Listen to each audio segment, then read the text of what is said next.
కృపాభరితుడైన మా యేసు ప్రభా, సర్వాధికారి, సర్వ సృష్టికర్త, మీ పవిత్రమైనటువంటి సన్నిధానంలో నేనును వాక్యం వింటున్న బిడ్డలమందరం కూడా కలిసి నీ పాదముల చెంత మొరపెట్టుకుంటున్నాం. తండ్రి, మా ప్రాణాత్మ శరీరములతో మీ సన్నిధిలో మా ప్రభా వినయ మనస్కులై మీకు మొరపెట్టుకుంటున్నాము. తండ్రి, దయచేసి ప్రార్థన చేయడం ఎలాగో మాకు నేర్పించండి. ప్రార్థనా విధానము తెలియక గంటల తరబడి ప్రార్థించేవారు చాలామంది ఉన్నారు, కానీ బిడ్డలకు ఫలితం దొరకలేదు. నా ప్రభ, నాకును వాక్యం వింటున్న బిడ్డలందరికీ ఒక శ్రేష్టమైన ప్రార్థన చేసే ఆ అనుభవాన్ని మాకు ప్రసాదించమని ప్రార్థిస్తున్నాను. శాశ్వతమైనటువంటి ప్రేమ కదా ప్రభు అనేది. దయచేసి యుగ సమాప్తి వరకు మీతో కూడా ఉంటానని చెప్పారు కదా. ఎవరు మమ్మల్ని వదిలిపెట్టినా మీరు మమ్మల్ని వదిలిపెట్టరు. నా నమ్మకం స్వామి, నాతో ఉన్నారు. వాక్యం వింటున్న బిడ్డలందరితో ఉన్నారు. ప్రార్థించడం ఎలాగో తెలియదు కాబట్టి మాతో ఉన్న మీరు మాకు ప్రార్థన నేర్పించమని యేసయ్య నామంలో ప్రార్థిస్తున్నాను తండ్రి. Amen, amen. ఫిబ్రవరి మాసం 18వ తారీఖు 2024. 2వ రాజుల గ్రంథము 4వ అధ్యాయము. ప్రియులారా, 5వ వచనము. ఆమె అతని యొద్ద నుండి పోయి తానును కుమారులను లోపల నుండి తలుపు మూసి కుమారులు తెచ్చిన పాత్రలలో నూనె పోశాను. పాత్రలన్నీ నిండిన తరువాత ఇంకా పాత్రలు తెమ్మని ఆమె తన కుమారునితో చెప్పగా వాడు మరి ఏమీ లేవని చెప్పాను. అంతలో నూనె నిలిచిపోయాను. ఆమె దైవజనుడైన అతని వద్దకు వచ్చి సంగతి తెలియజెప్పగా అతడు, నీవు పోయి ఆ నూనెను అమ్మి నీ అప్పు తీర్చి మిగిలిన దానితో నీవు నీ పిల్లలు బ్రతుకుమని ఆమెతో చెప్పాడు. ప్రియులారా, గమనించవలసిన విషయం, చాలా మంచి మాటలు. ఆమె నూనె తలుపు వేసుకొని పిల్లలతో కలిసి నూనె కుండల్లో పాత్రల్లో పోస్తూ వచ్చేది. పాత్రలన్నీ నిండిపోయాయి, ఇంకా లేవు. నూనె కూడా ఆగిపోయాది. ప్రియులారా, గమనించాలి. మనము చేసేటటువంటి ప్రార్థన ఒక వ్యక్తి సంపూర్ణుడగునట్లుగా మనము చేయాలి. మనము చాలామంది, నేను కూడా సువార్త చెప్పి వాళ్ళు, అయ్యా నేను నమ్మాను, నాకు బాప్తిస్మం ఇవ్వండి అంటే వారిలో ఎంత మాత్రము మార్పు ఉందో చూడకుండా తెలియకుండా బాప్తిసాలు ఇచ్చిన రోజులు బోలెడన్నీ ఉన్నాయి. ఎందరికో ఆ రీతిగా బాప్తిస్మం ఇచ్చాను. అది నిజంగానే చాలా తప్పు చేశాను. అయితే ఇప్పుడు ఆ రీతిగా కాదు. ఎవరైనా బాప్తిస్మము అని అడిగితే వారి విషయంలో చాలా జాగ్రత్తగా వారిని 2-3 నెలలైనా బాగా పరీక్ష చేసి ఆ తర్వాత వారికి బాప్తిస్మం ఇవ్వడం జరుగుతూ ఉంది. అంటే ప్రభు పిల్లలుగా మనము ఒకరిని ప్రార్థనతో వారిని నింపాలి. మనం చేసేటటువంటి ప్రార్థన వారులో ఉన్నటువంటి అన్నీ పోయి వారు ఖాళీ పాత్రగా ఏర్పడి వారు కూడా ప్రార్థించే బిడ్డలుగా నింపబడిన నూనె కుండలాగా పాత్రలాగా బిడ్డలు ఉండాలి. సంఘం అంతా కూడా ప్రవక్త గారు అంటున్నారు, నింపబడిన పాత్రలన్నీ కూడా ప్రత్యేకంగా ఉంచండి. ఈ రోజున సంఘాలలో ఎంతమంది బిడ్డలు నూనెతో నింపబడ్డారు? ప్రార్థన అనుభవాన్ని కలిగి ఎంతమంది బిడ్డలు ఉన్నారు చెప్పండి? సంఘాలలో 190 మంది ఇతరుల వైపు చూడడమే. చాలామంది ప్రసంగికులు ఈ రీతిగా చెప్తారు, మీలో ఎవరికైనా సమస్య ఉంటే మాకు ప్రార్థన చేయండి, మేము 24 గంటలు మీ కొరకు ప్రార్థన చేస్తామని. వారు చెప్పిన మాట మంచిదే, వారు 24 గంటలు మీ కొరకు ప్రార్థన చేస్తారు. మరి మీరెప్పుడు చేస్తారు? దయచేసి గమనించాలి. నీవు చేయాలి. నీ జీవితంలో నీవు ప్రార్థనతో నింపబడాలి.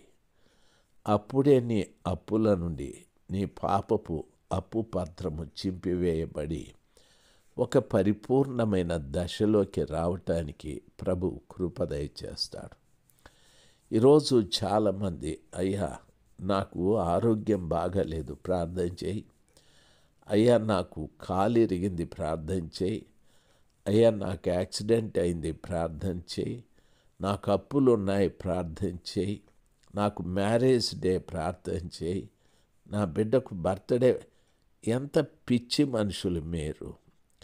దయచేసి గమనించాలి. మీరే ఒక ప్రార్థన పాత్రగా మారాలి. యేసు ప్రభుల వారిని నమ్ముకున్నానని చెప్పుకుంటున్నావే, యేసు ప్రభువుని నమ్ముకొని ఫలానా సంఘానికి వెళుతున్నానని అంటున్నావే. నేను యేసు ప్రభు బాప్తిస్మం కూడా తీసుకున్నాను, ప్రభు కొరకు సాక్షిగా ఉన్నానని సాక్ష్యాలు కూడా చెప్తున్నావే. అయితే నీవు అనే పాత్ర ప్రార్థనతో నింపబడేది ఎప్పుడు? నువ్వు ప్రార్థనతో నింపబడకపోతే నీ అప్పులు తీరవు. ఒకటి, ప్రార్థన చేయకపోతే ఒక అప్పు పాపపు అప్పు పత్రం. కొలస్సీ పత్రిక 2వ అధ్యాయం 14వ వచనం. దేవుడు వ్రాతరూపకమైన ఆజ్ఞల వలన మన మీద రుణముగాను మనకు విరోధముగాను ఉండిన పత్రమును మేకులతో సిలువకు కొట్టి దాని మీద చేవ్రాతను తుడిచివేసి మనకు అడ్డము లేకుండా దానిని ఎత్తివేసి మన అపరాధములన్నింటినీ క్షమించాడు. బైబిల్ సెలవిస్తుంది, ఆయనతో కూడా మిమ్మను జీవింపచేసెను. ఆయన ప్రధానులను అధికారులను నిరాయుధులనుగా చేసి సిలువ చేత జయోత్సవముతో వారిని పట్టి తెచ్చి బహాటముగా వేడుకకు కనపరిచాను. కాబట్టి ప్రియులరా, దేవుడు మన అప్పు పత్రాన్ని, సాతానుడు మన మీద ఉంచిన అపరాధములన్నింటినీ కూడా ఆయన తీసివేశాడు. ఆ చేవ్రాతను తుడిచివేసి మేకులతో సిలువకు కొట్టి దాన్ని చింపివేశాడు.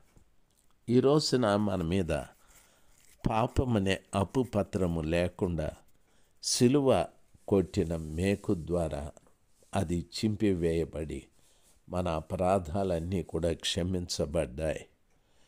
ప్రియులరా, గమనించాలి. ఒకటి, ప్రార్థనకెళ్ళే ప్రతి బిడ్డ దేనితో నింపబడాలంటే ప్రార్థనతో. ఆ తల్లి అంటుంది, నా దగ్గర నూనె కుండ ఉంది, అందులో కొంచెమే నూనె ఉంది. దయచేసి గమనించాల్సింది, ప్రార్థన అనేటప్పటికీ నీ హృదయంలో ఏ కల్మషము ఉండకూడదు. ఎవరి మీద ద్వేషము కానీ, పగ కానీ, కోపము కానీ, అసూయ కానీ, అబద్ధాలు కానీ ఏవి ఉండకూడదు. నీలో ప్రార్థన మాత్రమే ఉండాలి. అది కొంచెమైనా పర్వాలే. నువ్వు 15 నిమిషాలు చేసినా పర్వాలే, అర్ధగంట చేసినా పర్వాలే. ప్రార్థనే నీ జీవితంలో ఉండాలి.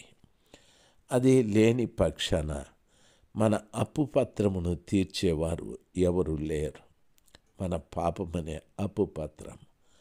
చాలామంది పాపమనే అప్పు పత్రం వారికి ఉంది కాబట్టి వారి పిల్లలు దాసులుగా సాతానుడు తీసుకొని వెళ్ళిపోతున్నాడు.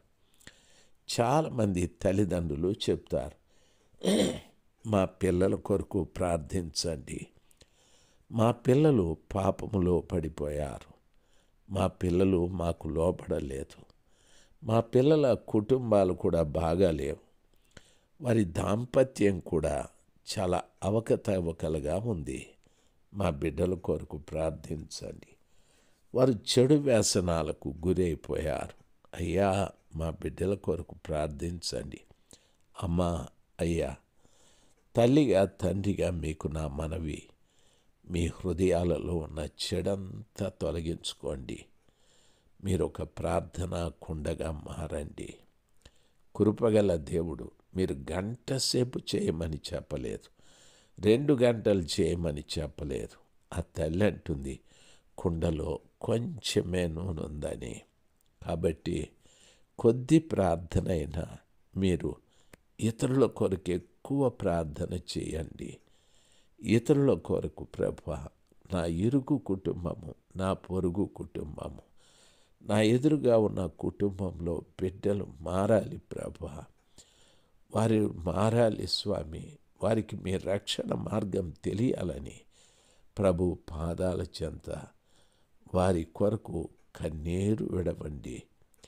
దేవుడు మిమ్మల్ని, మీ పిల్లల్ని దాసులుగా తీసుకెళ్లే సాతానుడు వాని దగ్గర మీ గురించి ఉన్న అప్పుపత్రం, పాపము, శాపము, దోషము, అపరాధాలు, ఇవన్నీ కూడా వాని దగ్గర ఒక పత్రం ఉంది. దేవుడు దాన్ని సిలువ మేకుతో కొట్టి చింపివేస్తాడు. మీ బిడ్డలకు పరిపూర్ణమైన విడుదల, మీ కుటుంబానికి పరిపూర్ణమైన విడుదల, మీ ఇరుగు పొరుగు కుటుంబాలు కూడా ప్రార్థనతో నింపబడతాయి, దేవుని కృపతో నింపబడతాయి, దేవుడిచ్చే రక్షణతో నింపబడతాయి. ఆ రీతిగా మనం ప్రార్థన చేసి మన రుణాలు తీర్చుకుందామా? దేవుడు ఆ కృప, ఆ జ్ఞానము మీకు దయచేయనుగాక. ఆమేన్.